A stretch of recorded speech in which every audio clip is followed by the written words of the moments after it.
Et j'aimerais vous dire une chose, c'est que ce matin, quand vous vous êtes levé, il y a quelque chose d'incroyable qui s'est passé.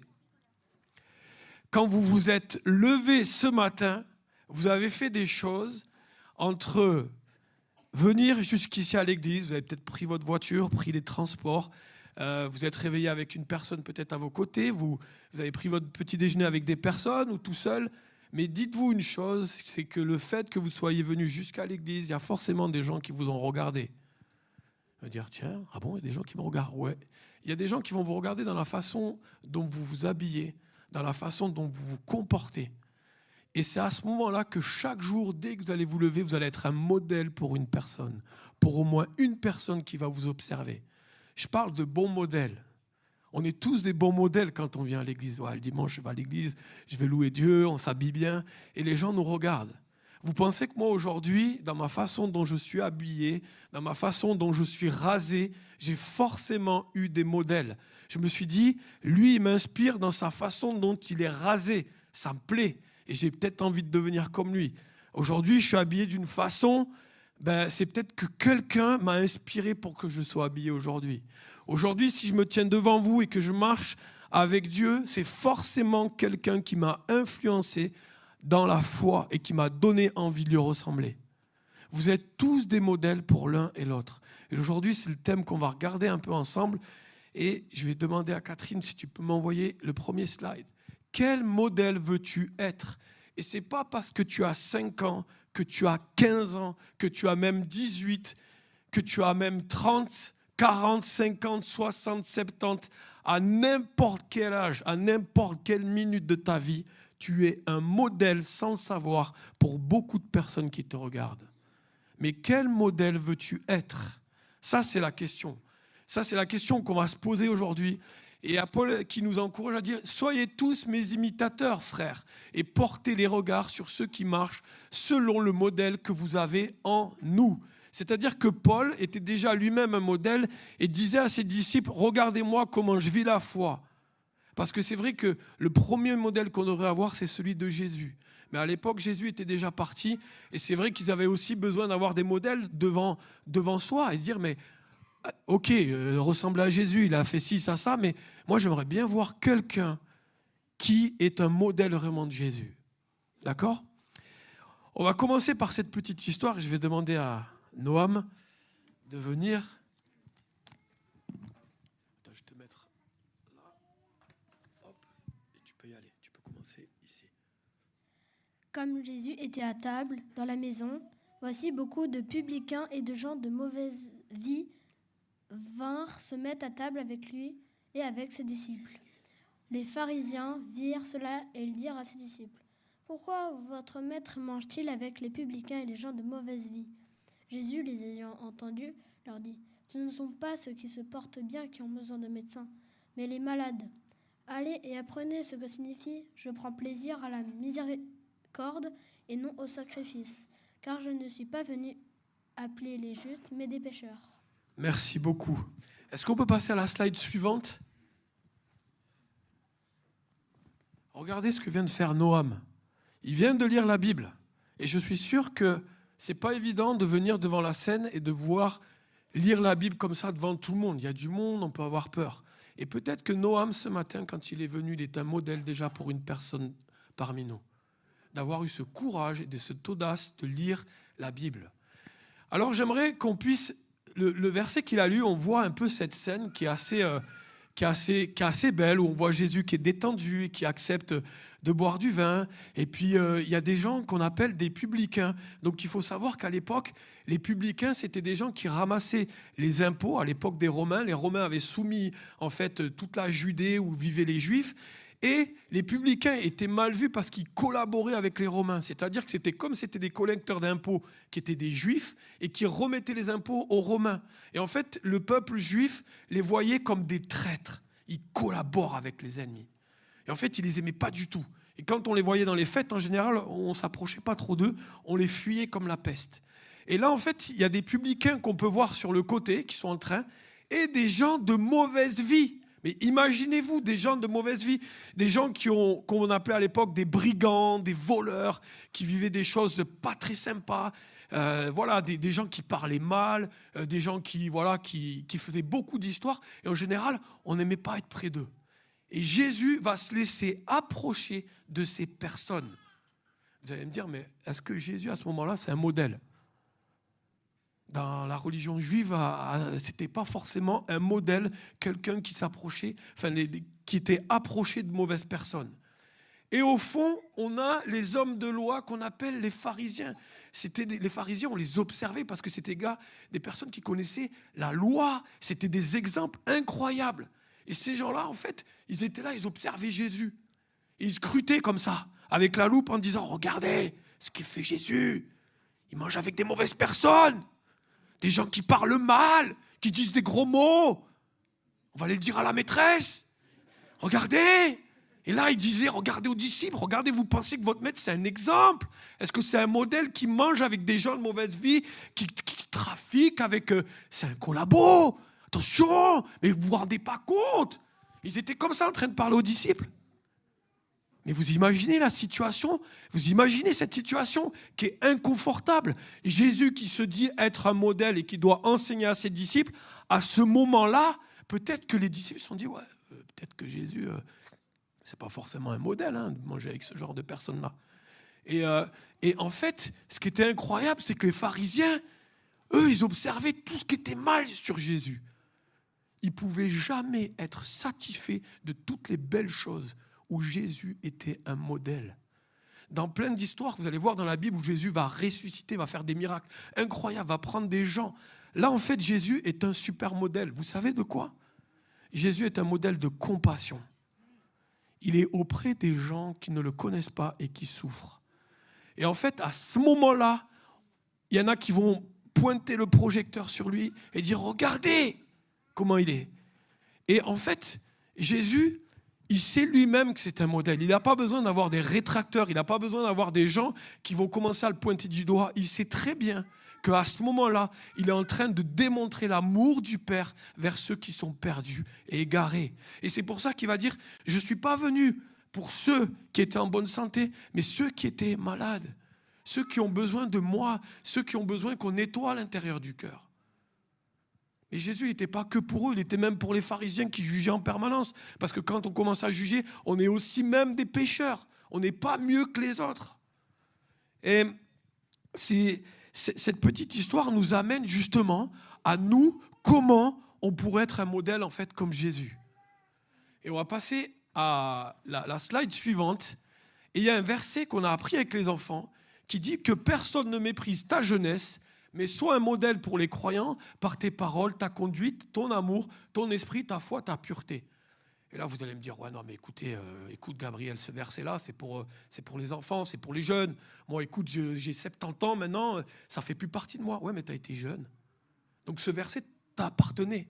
Et en fait, ce verset n'est pas juste pour les enfants ni pour les jeunes. Il est pour nous, chacun d'entre nous, parce que chaque jour, nous devons faire une rétrospective et dire, mais est-ce que je suis vraiment un modèle ?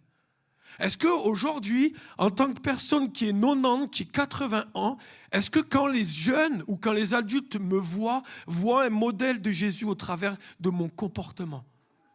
Est-ce que dans ma façon de vivre avec ma femme ou mon mari, je suis un modèle pour ceux de l'Église ? Est-ce que je suis un modèle ? Est-ce qu'en tant que célibataire, aujourd'hui, moi qui ai 18, 19, 20 et qui ne suis pas marié, est-ce que je suis un modèle auprès de mes amis ? Dans ma façon de me comporter, dans ma façon de parler, est-ce qu'aujourd'hui je suis un modèle ? Et ça, c'est la question qu'on devrait se poser toujours avant d'aller se coucher. Raph, il nous avait donné 5 choses pour voir, se remettre en question et se dire, hey, je prends le temps et je regarde. Est-ce que dans ces choses que je vais me remettre le soir, je suis un modèle ? C'est dur, ça, d'être un modèle dans toutes ces choses. Et là, on a déjà c'est Paul qui va encourager Timothée à être un modèle. Et en fait, il lui dit quelque chose de très, très important, mais en même temps, pas simple à mettre en pratique. Et donc, on va voir la suite, slide, s'il te plaît. En parole, waouh! Est-ce que l'image que je montre est un modèle que je dois appliquer. Regardez bien l'image. La personne est en train de parler, qu'est-ce qui sort des cartouches? À quoi ça sert les cartouches? À tuer, à blesser, exactement. Est-ce que notre bouche doit servir à ça? Moi, je ne sais pas. Hein. On doit être un modèle en parole. Est-ce que c'est un modèle, là, que nous avons? Qu'il ne sorte de votre bouche aucune parole mauvaise, mais s'il y a lieu quelques bonnes paroles qui servent à l'édification et communiquent une grâce à ceux qui l'entendent. Est-ce que les cartouches sont une grâce que je communique? Ça, c'était la bouche des pharisiens. Mais pas que. Ça peut être aussi notre bouche. C'est pour ça qu'il faut qu'on puisse apprendre à veiller sur nos paroles. Même les enfants. Les enfants, quand tu dis à un copain, t'es un cacaboudin, je t'aime pas, est-ce que vous pensez que c'est des bonnes paroles? Ben non, parce que tu n'aimerais pas qu'on te le dise. Et il y a quelque chose qui est très important, c'est apprenons à dire ce que j'aime entendre dire de moi. Et ça, c'est plus difficile. C'est vrai que c'est très facile de sortir des jugements, des mauvaises paroles, des vilains mots, que de sortir des encouragements, de valoriser nos copains, de sortir des qualités, de sortir des paroles d'amour. Il y a des fois, on a du mal. Moi, le premier.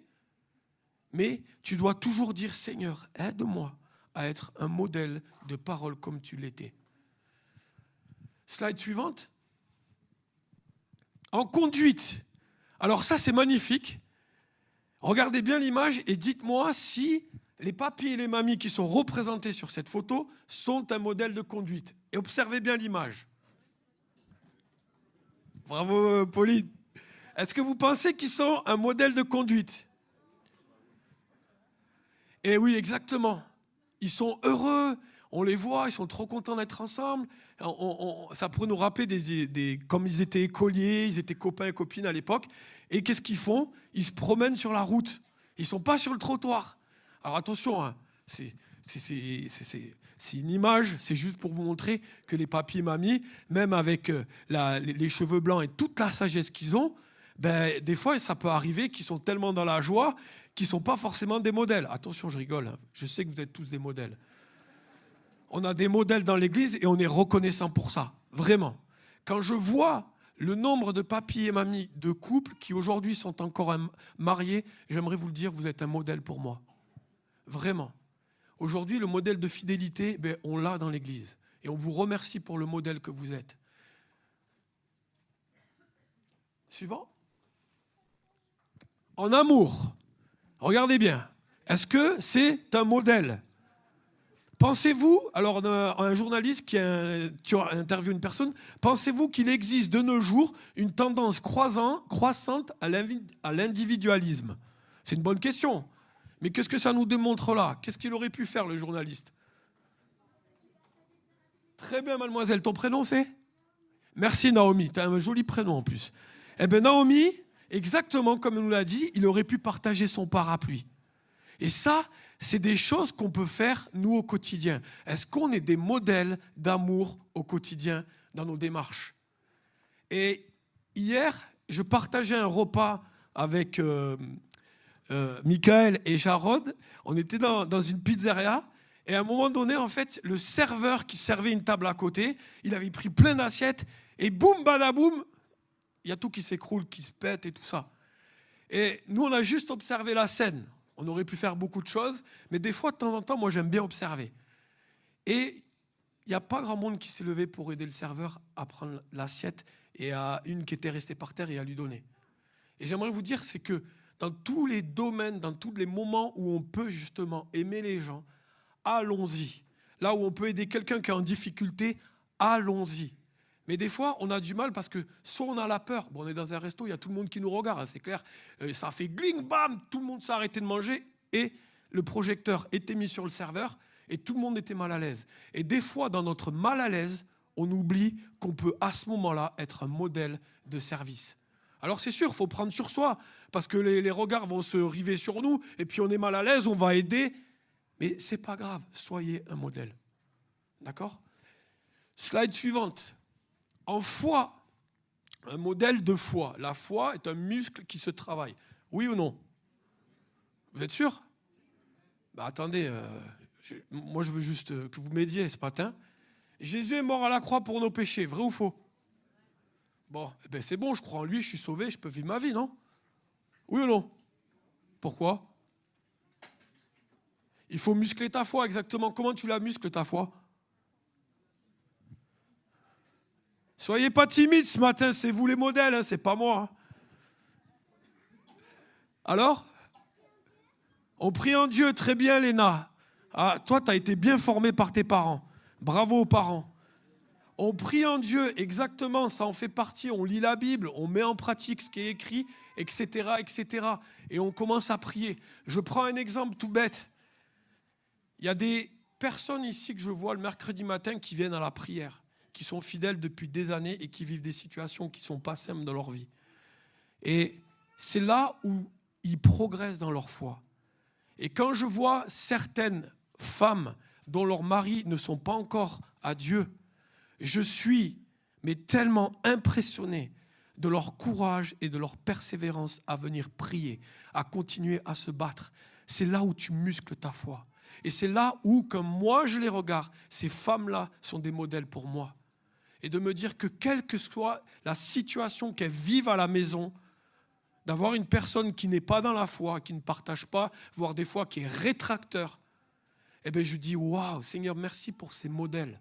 Parce que non seulement pour moi, elles sont un modèle, mais en plus de ça, elles continuent à progresser quelle que soit la situation. Et elles sont là, et elles sont présentes, et elles prient avec fidélité. Et j'aimerais vous le dire, un jour ou l'autre, Dieu vous bénira. Votre mari ou votre femme viendra à Dieu. Parce que nous croyons que nous avons un Dieu qui entend les prières, qui écoute les cris, les larmes qui coulent jour après jour. Amen. Suivante. En pureté. Un modèle en pureté. Waouh. Nous avons un cœur qui n'est pas très propre au début. Qu'est-ce qui se passe, les enfants, quand je vais prier à la croix? Qu'est-ce qui se passe? Le cœur est pur, il est nettoyé par le sang de Jésus qui a coulé pour nos péchés. Pourquoi? Parce qu'en pureté, c'est important. La parole dit « Heureux ceux qui ont le cœur pur, car ils verront Dieu. » Exactement. C'est pour ça que chaque jour, nous devons revenir au pied de la croix de Jésus et dire « Seigneur, s'il y a quelque chose encore dans cette journée qui ne t'a pas plu, qui a été des choses qui t'ont attristé, alors je viens te demander pardon. Et je sais que tu vas nettoyer mon cœur. Et il rendra pur. » D'accord? Est-ce que c'est facile d'être un modèle? Non. Mais ça se travaille tous les jours. En priant, en cherchant dans sa présence, en ouvrant sa parole, en venant à l'église le dimanche matin. Et nous prions et disons, Seigneur, je veux être un modèle en parole, en foi, en conduite, en pureté. Aide-moi à être ce modèle. Que je sois papa, que je sois tonton, que je sois tata, cousin, cousine, parrain, filleul. Soyons des modèles les uns pour les autres. Restons des modèles. Je vois des personnes ici, dans cette communauté, qui sont pour moi des modèles extraordinaires. Et il y en a beaucoup. Il y en a beaucoup.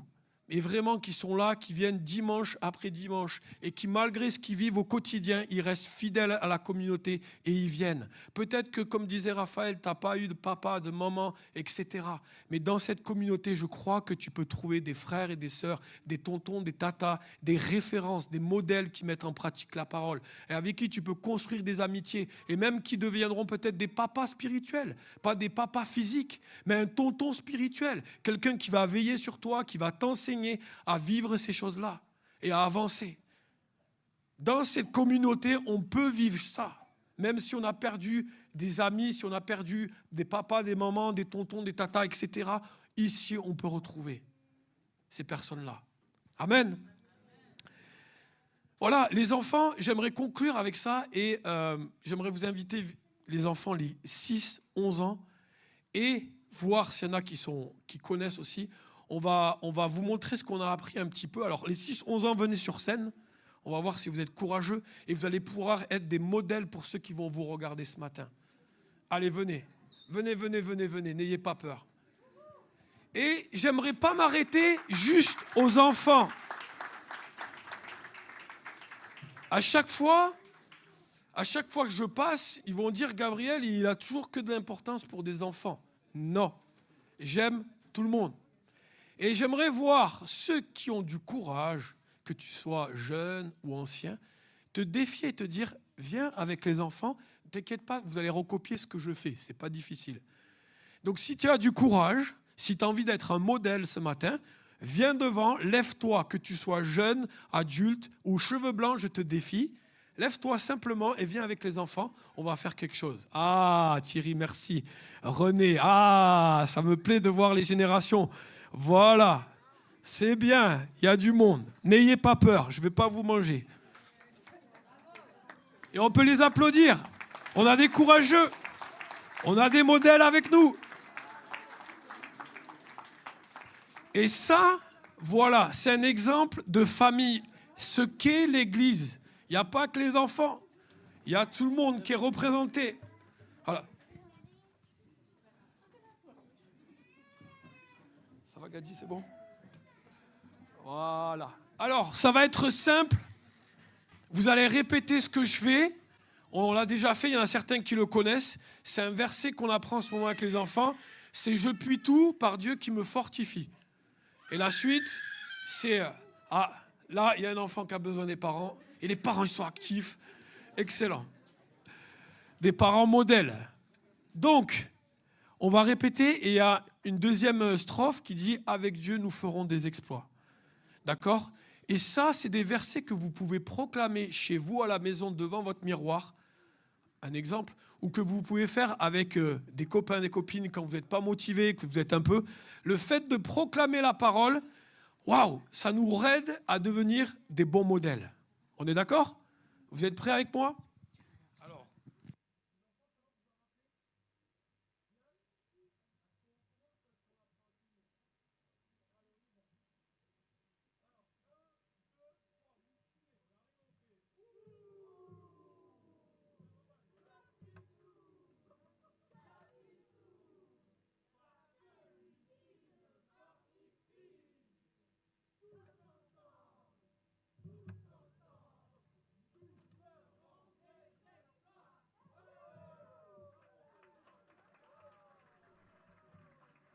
Voilà, vous pouvez aller vous asseoir. Merci beaucoup.